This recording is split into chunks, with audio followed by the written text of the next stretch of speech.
this is Chris with Phoenix Gaming. Today we're going to look at the movement phase in 10th edition. Like I said, I got a copy that's about 80% complete, maybe 90% complete of the core rules, and we're going to take a look at the movement phase today. Stay tuned to the end of the video. We're going to make some announcements, but the movement phase is split into two steps. Step one is the move. And that's where you move any and or all eligible units. Step 2 is the reinforcement step. We're going to do a whole separate video on the reinforcement step because we're going to incorporate the strategic reserves and the deep strike rules with the reinforcement step video. So that'll just be its own separate video.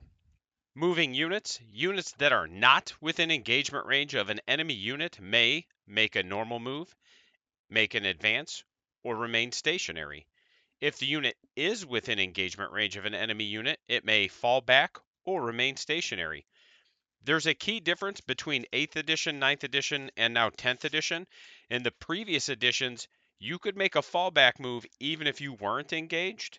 Not that you would want to in most situations, but it did allow for some movement shenanigans, and I'm actually glad to see that that got addressed because it was a little weird, but that did allow for some odd interactions in the movement phase. Let's look at the changes to movement. Models can be moved over friendly models unless it's a vehicle or monster. So you cannot move your units over vehicles or monsters. They have to go around those things. And when you do move around them, you measure from the furthest part of the model or the part of the model that moves the most. Let's take a look at how that would interact. So we have our vehicle or monster here. It's the big square. And then all of them are orange, so they're all friendly. So this unit, right, could move over this unit. And this unit or model, doesn't matter, can move over that model. But they cannot move over this one. So what you have to do is you have to see which part of the base would travel the furthest to get around it. So in this instance, it's probably going to be like this back corner here, right? Because you basically have to measure the furthest is how it's worded. So you just measure boop, and you just need the back to clear this, right? And then once the back clears this, you can start measuring that way. So it's not as hard as it sounds. It's just very intuitive and logic based. You need the butt end of this model to clear this, and once it does, it can move that way. Super easy. Types of movement. A normal move, you can move models up to their movement characteristic in inches. You cannot move within engagement range of enemy models. An advance move, you get to move an additional d6 inches, but you cannot move within engagement range and you cannot shoot or charge this turn. A fallback move is one that you can make when you are within engagement range of an enemy and your models move up to their movement in inches. They can move within engagement range of enemy models. They cannot end the movement within the engagement range of enemy models, and they cannot charge or shoot. A desperate escape is just a special type of fallback that allows you to move over enemy models. And if your model moves over an enemy model, you roll a die for that model, and on a 1 or 2, yours is killed and removed as a casualty. Okay, let's take a look at the fallback. So this one's pretty easy, actually. You can see we're within engagement range here. And you just get to move your movement any direction. It doesn't have to be directly away. But you can actually snake around this guy like this to get over here because you can move within engagement range of enemy units and models. What that means, though, is that also means if there's a model here, during your fallback, you could actually still move within engagement range of that one as long as you didn't end within engagement range. So again, it didn't change really a whole lot from 9th edition. It just has some nuance that determines when you can or cannot fall back that was lacking before. Moving over terrain, models may move over features that are up to 2 inches in height as if they were not there. And models can be moved vertically in order to climb up or down features that are greater than 2 inches in height.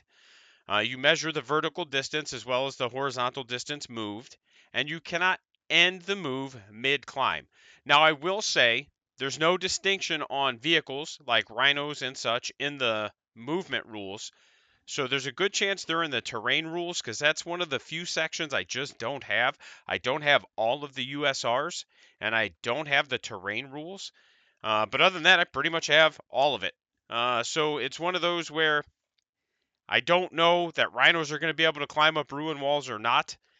Based on the movement rules, they will be, but I would assume there's some nuance in the terrain rules that prohibits something like that that would really break the immersion of the game. But we'll see. Okay, so we've got a wall, and it's 2 inches. Your models get to just move over it as if it didn't exist, right? But if it's 3 inches,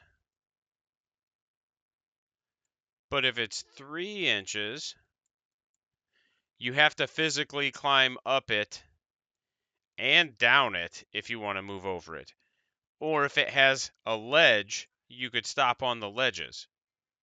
However, I will say, remember, you cannot end your move mid-climb, and what that means is, if you were climbing over it and there's no ledge and your movement would end here, you just don't get to make the move because there's no way for you to finish your movement. Seems pretty straightforward, makes a lot of sense.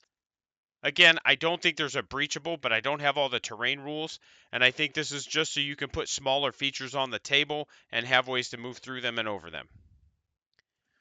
Flying works pretty much the same way as it has in previous editions, except you no longer measure as the crow flies if you start or end your move on a terrain feature. Instead, you measure in a straight line with the angle of attack. And I think with terrain features probably losing breachable, fly becomes even more powerful than it already was. Although you still can't use your fly keyword for your charge rules. Let's take a look at what I mean by starts or ends and as the crow flies.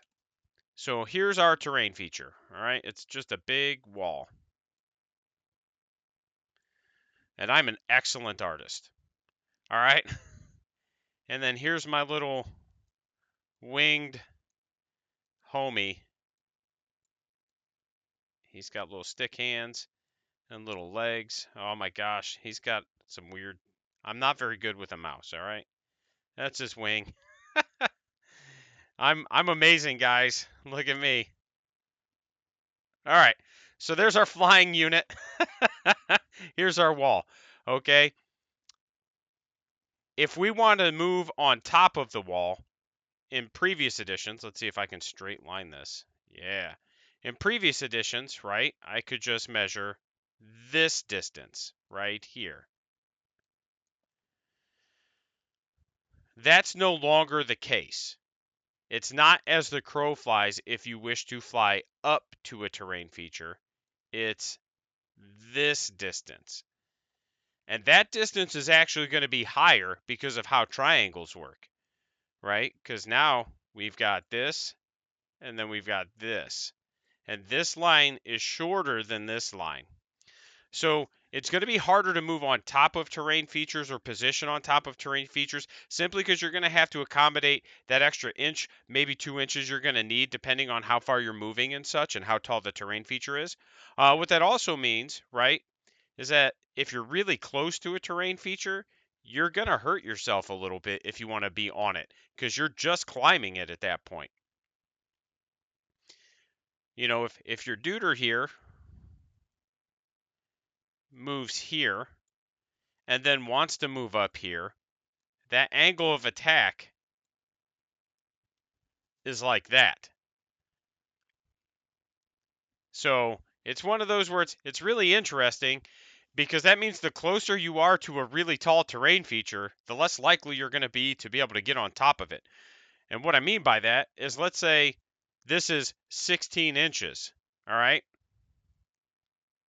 If I'm farther away, it's a shallower angle, so it's easier for me to fly on top of it.